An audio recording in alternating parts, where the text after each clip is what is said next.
Hey everybody, my name is Josh, and today I'm going to give you a tour of this 2012 Ford Transit Connect camper van with a little something extra on top.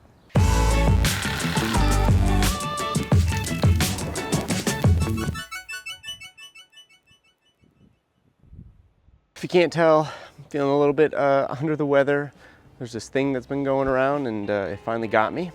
But I wanted to mention a couple things before we jump into the tour. The first is all the van conversions that I do are custom to the client's request. And then second, this particular build kind of falls under my partial build category that I have on my website. It's kind of leaning more on the high end of the partial build section. However, you may notice certain areas throughout the tour that could be upgraded or improved. Because I work with the client and come up with a design based on their request, as well as their budget, this is what we came up with. Next, down in the description, you'll find a bunch of product links to things you'll see throughout this tour, as well as just general products that I recommend or use in other camper van builds. That's all I got. I'll jump behind the camera now and we'll get started on this tour. So if you didn't already notice, there's quite the roof extension added to the top of the van here. Now the client had this rooftop installed before it made its way to me. It's actually, I believe, a 22-inch extension, which allows you to stand up inside one of these little camper vans. I'm about 5'8", and before I got any ceiling or flooring installed, I bet you there was about 10 inches between me and the roof of the topper up there. Kind of hard to see from down here, but there is actually a MaxxAir fan installed on that topper.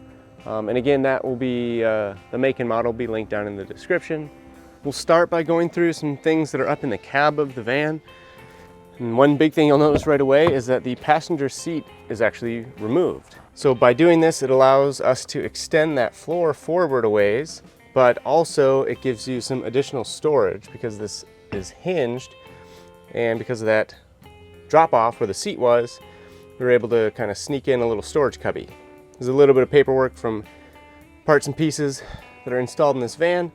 And then this is also housing a little 12-volt fuse block, which leads to some of the accessories that are installed in the back of the van. This little cubby is removable. It just installs using the same mounting points that your seat uses. So if you wanted to ever reinstall the passenger seat, you could easily pull this out and put that seat back in place. Close that up. And then down in the footwell is actually the power station for this van. The way this is designed is there are two leads. This is going to be your 12-volt lead that gives you power to lights and USB outlets and such. And that just simply plugs in to the port down here on the jackery. You got to hit the DC on, and then you're ready to go. The other lead down here is basically just an extension cord, really. There's a couple 110 outlets in the back. You plug that in, same concept. Turn on your AC on the power station, and now you're going to have power to some of those outlets that are in the back of the van. For charging this power station, there is actually a 12-volt accessory plug in the Transit Connect up here, kind of in that center console area. So it's nice and close by, so it's easy to charge while you're driving down the road. One thing quick that I forgot to mention about the power station, the cable leads are actually pretty long, so this isn't the only place that you can have this power station. It does actually fit behind the driver's seat, so it doesn't have to always live down in this footwell. And then lastly up here is a cell phone holder. Now this isn't a paid or sponsored promotion or anything like that. This is a two-part system. The first part is the mount, and that is custom to your year, make, and model of your vehicle. They just install in the seams of the dash. And then once you have your mount installed, you can add a holder. This particular holder is a universal holder. It's got these little wings that pop open. Throw your phone in there, clamp it down, and you're good to go. They also make a magnetic holder, and that's what I use in my van pretty much every time I go anywhere. So if you're interested at all, there'll be a link down in the description. Definitely go check them out. Now we'll start to take a look at the back of the camper van. You can see there's a bunch of cabinetry and storage up above. I'll pop this slider open and get a better look. Making our way into the van here, on the left, you'll actually see the on-off switch for the overhead LED lights. This is just a touch-sensitive dimmer switch. You may have seen them in other camper van builds, but it's just a great way to add dimming if your lights support that. If we move over this direction, we'll start at the front up here. You're actually going to start to see a lot of storage up above, and I'll climb in here so you can kind of get a better look. So down below is actually a storage compartment that I install quite often in these Transit Connects. It kind of just extends that factory overhead shelf.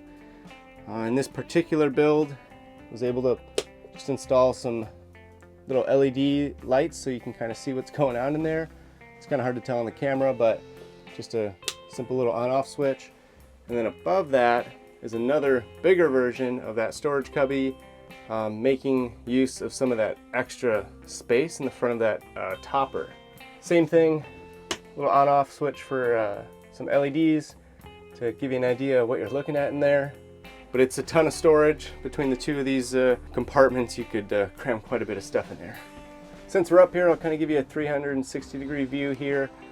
This kind of open shelving design is kind of all the way around the perimeter of the van. You could store stuff in there, and then it won't fall out because there's a lip here. This whole area up here is all 1/2-inch plywood, so if you did want to mount anything and hang stuff, it's, you know, there's definitely something to bite into. It's not just some thin paneling. And then you'll notice the bottom side of that fan that I mentioned, as well as you can, you know, see your overhead LED lights. These are the ones that are hooked up to that dimmer switch. Now I will pop the back doors open and we'll get a better look at this kind of main cabinet here. Boom. Boom. So here you can kind of get a good look at the aesthetic of the van. I think it kind of turned out all right. There's a lot of dimension, which is kind of a cool look with all the different elements of that upper storage compartment. It's definitely a unique design. If we start in the very back here, you'll notice some flip-up tables. These seem to be popular little add-ons. Just gives you a little bit of extra counter space if you're kind of working out of the back of the van here. They're pretty small, but sometimes these little things can come in handy. This one can actually open when the doors are closed on the inside. This one is obviously hidden by the cabinet when the doors are closed, but kind of worked out where if you needed some extra counter space on the inside of the van, you could open this one when the doors are closed. I don't know if I can close this one. Oh, I can. A lot of vans these days do have this little release that allow you to swing the door open, kind of open the space up a bit. And then moving over to the passenger side, we'll cover this kind of storage cubby real quick. This is just a cabinet that kind of hides your wheel well essentially. And in doing that, there's always a little bit of space above it that we're able to sneak a little storage cubby into. And then right above that is one of those 110 outlets, and then a 12-volt DC outlet. It's got some USB plugs in there as well. But in general, kind of keeps your walkway fairly open. It is pretty narrow, but you are able to stand up straight inside of the van. We got some fall making its way into the van. Making our way over to the driver's side, you're gonna notice right away a little hand pump faucet, as well as two more of those outlets. You got your 12-volt and USB up there, the 110 back by the faucet.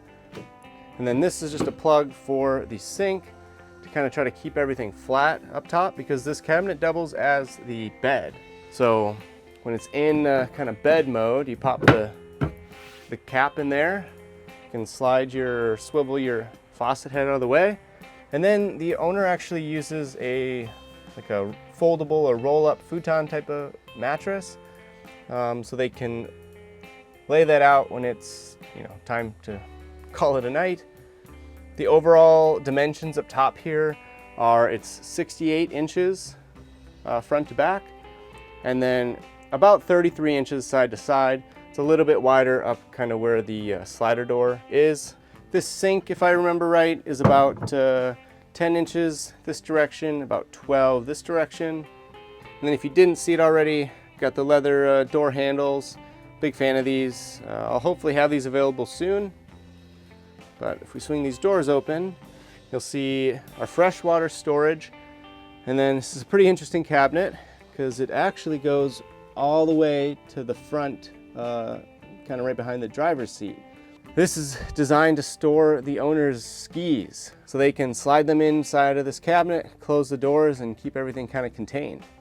For fresh water, we got 7 gallons here in this jug, and then there's no gray water tank because of that storage that we needed for the skis. And it actually just uses a discharge hose that goes from the bottom of the sink here right out the bottom of the van. The water tank here just uses a quick disconnect. You can pop it out. I installed a little clip here just to kind of hold it in place. When you pull the container out to go refill it, to try to avoid any major spills or anything like that. It's just a pretty standard little kind of sink cabinet, and then it uses soft close hinges, so it's satisfying to watch everything close up.